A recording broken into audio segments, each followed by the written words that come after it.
अस्सलाम वालेकुम नाज़रीन, प्रोग्राम किसान टाइम के साथ मैं हूँ आपकी मेज़बान ज़ुबैदा अनवर खान। जैसा कि आप जानते हैं, हमारी हमेशा कोशिश रही है कि अपने प्रोग्राम के ज़रिए अपने किसान भाइयों को ज़्यादा से ज़्यादा ज़रिए मालूमात से मुस्तफ़ीद कर सके। नाज़रीन, किसी भी मुल्क की मईशियत का इन्हिसार जो है वो बिलवास्ता या बिला वास्ता ज़राअत से ही से होता है, और हमारे मुल्क में खुशकिस्मती से 4 मौसमों का आना जाना है, और हमारे मुल्क का बेशतर इलाका जो है वो ज़राअत पर मुश्तमिल है। किसी न किसी तरह से हमारे किसान भाई जो हैं वो हमें ख़त भी लिखते हैं, फ़ोन भी करते हैं, कोशिश करते हैं कि वो हमारे ज़रिए मालूमात जो है वो हासिल कर सके, और हमारी कोशिश है कि हम अपने प्रोग्राम में मेहमानों को मदऊ करके उनकी ये ख्वाहिश भी पूरी करें। और आपको बताते जाएँ कि हमारे आज के प्रोग्राम में जो मेहमान तशरीफ़ लाए हैं उनका नाम सरफराज अहमद खान साहब है, और वो एक ज़रिए माहिर होने के साथ साथ किसान बोर्ड के वाइस प्रेसिडेंट भी हैं। आइए आपसे उनका तारुफ करवाते हैं। अस्सलाम वालेकुम सर। वालेकुम अस्सलाम। सर, आपको प्रोग्राम में खुशामदीद कहते हैं। शुक्रिया। और हम आपके साथ बात करेंगे सबसे पहले कि हमारा चूंकि पाकिस्तान एक ज़ई मुल्क है, और ज़ई मुल्क होने के नाते हम इस वक्त किस किस्म की ज़ई सूरत हाल से दो चार हैं? आपके इल्म में ये होगी बात कि पाकिस्तान की जो GDP है उसमें करीबन 22% ज़राअत का रोल है। पाकिस्तान में टोटल लेबर फोर्स उसका 40% जो है वो ज़राअत के सेक्टर के साथ मुंसलिक है, और आबादी का करीबन 66% हिस्सा वो ज़राअत के साथ मुंसलिक है। तो इसलिए हमारे यहाँ ये जो लफ्ज़ कहा जाता है कि ज़राअत पाकिस्तानी मईशत की रीढ़ की हड्डी है, ये दुरुस्त बात है, इसमें कोई शक व शुबा नहीं। हमारे यहाँ ज़्यादातर आबादी जो है वो आज भी देहातों में रहायश पजीर है शहरी इलाकों के मुकाबले में, और देहातों में रहने वाले डायरेक्टली या इनडायरेक्टली किसी न किसी तरह से वो ज़राअत ही के साथ मुंसलिक है। तो ये तो है इसकी अहमियत के हवाले से। बाकी आपको ये बताता चलूँ कि एक और हवाले से हमारे यहाँ बड़ी दिलचस्प सूरत हाल है कि जो छोटे किसान हैं उनकी तादाद ज़्यादा है।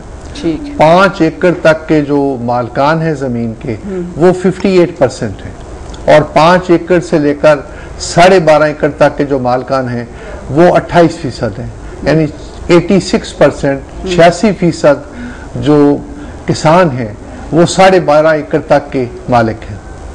जो बहुत बड़े जो लैंडलॉर्ड जिन्हें हम कहते हैं, जिनका 100 एकड़ से ज़्यादा रकबा है, उनकी तादाद 1% से भी कम है, और जितने मसाइल हैं वो सारे के सारे वो छोटे किसानों के हवाले से हैं। और जो आपकी पॉवर्टी लाइन जिसे हम कहते हैं, करीबन इस वक्त 41% के करीब हमारी टोटल पॉपुलेशन जो है वो खते गुर्बत से नीचे जिंदगी बसर कर रही है। उनमें से बेशतर हिस्सा जो है वो किसानों में से है। यानी इस हवाले से ये बहुत अहम है कि जब हम पॉवर्टी की बात करते हैं तो पॉवर्टी में जो पॉपुलेशन का सेक्टर सबसे ज्यादा जो शामिल है वो ज़राअत ही किससे रिलेटेड है, रूरल एरियाज में रहता है, और वो छोटे काश्तकार जो डायरेक्टली या इनडायरेक्टली वो ज़राअत के साथ मुंसलिक है। और उसमें जो बहुत बड़े इश्यूज जो उनको दरपेश हैं, उनमें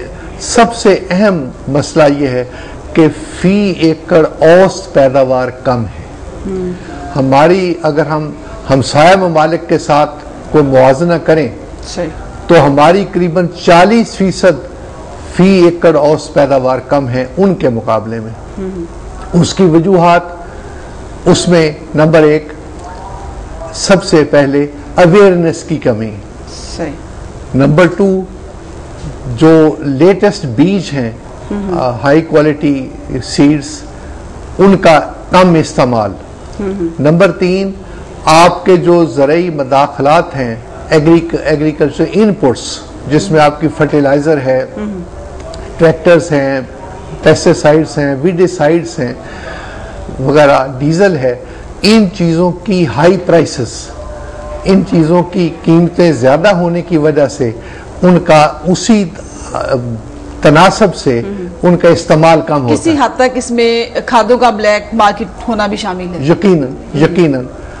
अब इसके अलावा पानी की कमी, जमीनों का लेवल ना होना, उसके अलावा पोस्ट हार्वेस्ट लॉसेस यानी जब आप हार्वेस्टिंग कर लेते हैं फिर उसमें लॉसेस उनका कंट्रोल ना हो सकना, फिर किसानों को उनकी मेहनत का पूरा मुआवजा ना मिल सकना, वहां जाकर वो मिडल मैन के थ्रू उसके इस्तेसाल की वजह से उनको प्रॉपर उसका मुआवजा ना मिल सकना, इस तरह की बहुत सारे मसाइल हैं जिस वजह से किसान पर्टिकुलरली जो छोटा तबका है जिनकी तादाद 86% है, वो मतलब जो मेजोरिटी में है वो बहुत ज्यादा मसाइल का शिकार हैं।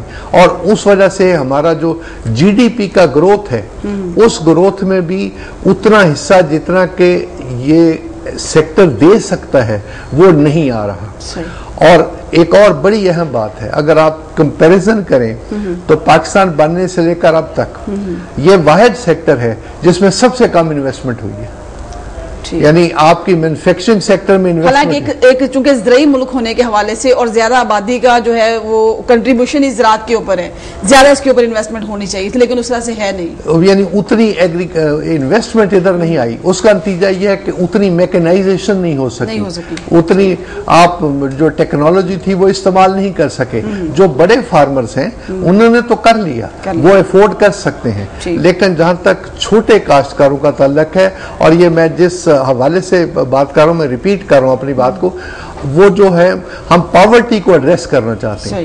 पॉवर्टी आपकी का मेजर हिस्सा जो है वो क्लस्टर, वो जमा ही एक सेक्टर में है, और वो ये वाला सेक्टर है जो छोटे किसानों का, ठीक है। अगर आपको यानी पॉवर्टी को एड्रेस करना है तो आपको उस सेक्टर को इंप्रूव करना पड़ेगा।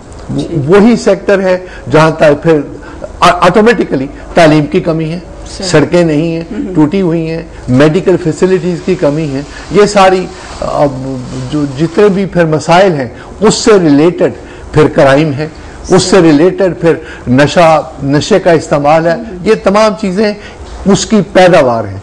जहां भी ये बात एक क्लियर है, जब आपकी प्रोडक्शन कम होगी तो लाजिम है कि आपके यहाँ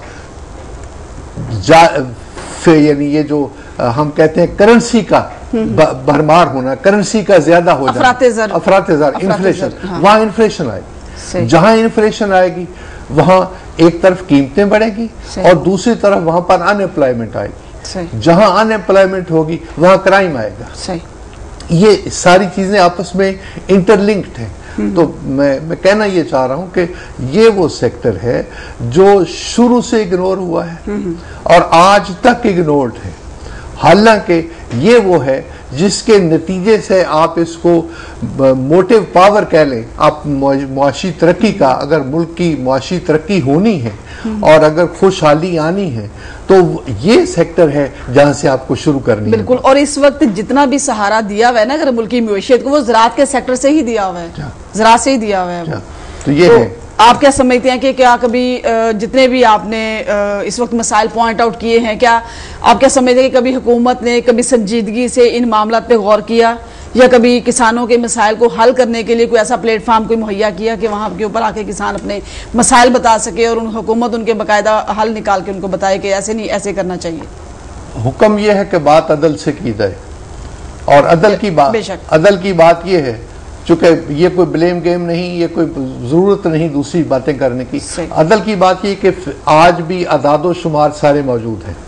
1947 से लेकर अगर आप सेक्टोरल एलोकेशन देख लें, किस सेक्टर में क्या क्या एलोकेट हुआ, डेवलपमेंट के फंड्स कैसे एलोकेट हुए, इन्वेस्टमेंट जो है वो कहाँ पे आई, वो एफडीआई की सूरत में आई, फॉरेन डायरेक्ट इन्वेस्टमेंट की सूरत में आई, या लोकल इन्वेस्टमेंट आई, ये वो सेक्टर है जो मुसलसल नीचे की तरफ डाउनवर्ड टिल टुडे, यानी आपके हमारे सामने होते होते कि अभी कल की बात है कि सर्विसेज सेक्टर जो है इस वक्त इकोनॉमी में वो कितनी यानी जगह पे पहुंच गया जीडीपी में इनपुट के हवाले से। इंडस्ट्रियल सेक्टर में किस हद तक जो वो बात गई, वाहिद सेक्टर है जिसमें ऊपर की तरफ ग्राफ जाने की बजाय मुसलसल नीचे की तरफ आया है, और ये कभी भी प्रायोरिटी नहीं रही किसी भी हुकूमत के दौर में कि वो इसको बेस बनाए और इसी से बेस बनाकर इवन अपनी जो इंडस्ट्रियल ग्रोथ है वो भी एग्रो बेस्ड हो। आज भी अगर हम बात करें तो इंसाफ की बात यह है कि टेक्सटाइल हमारे यहाँ सबसे बड़ा इंडस्ट्रियल सेक्टर है और टेक्सटाइल की जो बेस है वो कॉटन पर है, कॉटन पे है, ठीक है, जो हमारी कैश क्रॉप भी है यानी। और कॉटन जो है वो आपकी 2% है जो जीडीपी में उसका इनपुट है कॉटन का। लेकिन दूसरी तरफ आप ये देख लीजिए कि आज भी इतनी सारी बातों के बावजूद हम कॉटन आला किस्म के धागे को बनाने के लिए, फाइबर को से धागा बनाने के लिए हम कॉटन इंपोर्ट करते हैं, ठीक, अपनी रॉ कॉटन एक्सपोर्ट कर देते हैं और आला क्वालिटी का धागा और आला क्वालिटी के फैब्रिक्स बनाने के लिए हम इंपोर्ट करते हैं। ये क्यों मुमकिन ना हो सका कि आपकी बेस है, आप खुद अपने मुल्क में पैदा करते हैं तो आप टाइम्स के साथ रहते और उसी तरह की रिसर्च के नतीजे में उसी तरह के बीज आप बनाते, ग्रो करते, जिससे आपकी जो पैदावार है वो भी बढ़ती और लंबे रेशे वाला कॉटन फाइबर आप प्रोड्यूस करते ताकि आपको वो इंपोर्ट ना करना पड़े। और दूसरी तरफ बड़ी अजीब बात है, कॉटन हम रॉ कॉटन एक्सपोर्ट कर देते हैं, ठीक, और फिर बाहर से हम कपड़ा मंगवाते हैं। अच्छा सर, सॉरी मैं आपकी बात काट रही हूँ, ये बहुत दफा दावे भी किए गए हुकूमत की तरफ से भी, हुकूमती इदारों की तरफ से भी जी, कि रिसर्च सेंटर कायम किए हुए हैं जहाँ पे हर तरह की फसलों के ऊपर बाकायदा रिसर्च होती है और उनको अच्छा खासा फंड भी दिया जाता है। तो आप उनकी इस बात को किस तनाजुर में देख रहे हैं कि अगर वहाँ पे रिसर्च हो रही है तो फिर हमें इम्पोर्ट करने की जरूरत क्यों पेश आ रही है? मैंने चंद रिसर्च अदारों की बाकायदा से स्टडी की है, ठीक, पिछले कई सालों से उन रिसर्च अदारों में नंबर 1 जो फंड्स दिए जा रहे हैं वो मुश्किल से उनकी तनख्वाहें और जो कॉस्ट है मेंटेनेंस की वो पूरी हो रही है और जो आगे रिसर्च वर्क है उस रिसर्च वर्क के लिए प्रॉपर फंड्स हैं वो मौजूद नहीं, ठीक, ये है पहली बात। दूसरी बात ये है कि रिसर्च में जो लोग काम कर रहे हैं उनके लिए जब आपने प्रॉपर कैरियर प्लानिंग नहीं करनी, आपने उनको प्रॉपर तरीके से जो ग्रोथ है सर्विस में, एक ऑटोमेटिक एक फितरी तकाजा है, आप कहीं सर्विस करते हैं जब तक आपको वक्त के साथ आपकी सीनियरिटी, आपकी प्रमोशन, आपकी उन चीजों में इजाफा नहीं होता तो आप कभी सेटिस्फाई नहीं होते। रिसर्च अदारों को अगर आप कंपेयर करें वहां पर काम करने वालों को पीएचडीज करके आके 20-20, 30-30 साल जो हैं वो मेहनत करके आके, लेकिन उसको अगर आप विज आम ब्यूरोक्रेसी के साथ कंपेयर कर लें, मैं खुद ब्यूरोक्रेसी का पार्ट रहा हूं, ठीक है, उसके साथ आप कंपेयर कर लें तो आप ये देखेंगे कि उन लोगों को जो डॉक्टर्स हैं और जो मेहनत करके आए हुए हैं उनकी प्रमोशंस और उनके पर्क्स और इनकी प्रमोशंस और इनमें जमीन आसमान का फर्क है। इनकी स्विफ्ट है, तेजी के साथ होती है और वहां पर वो नहीं होती। जी नाज़रीन, गुफ्तगू का सिलसिला भी जारी है, यहाँ पे वक्त शॉर्ट ब्रेक का, हमारे साथ रहिएगा।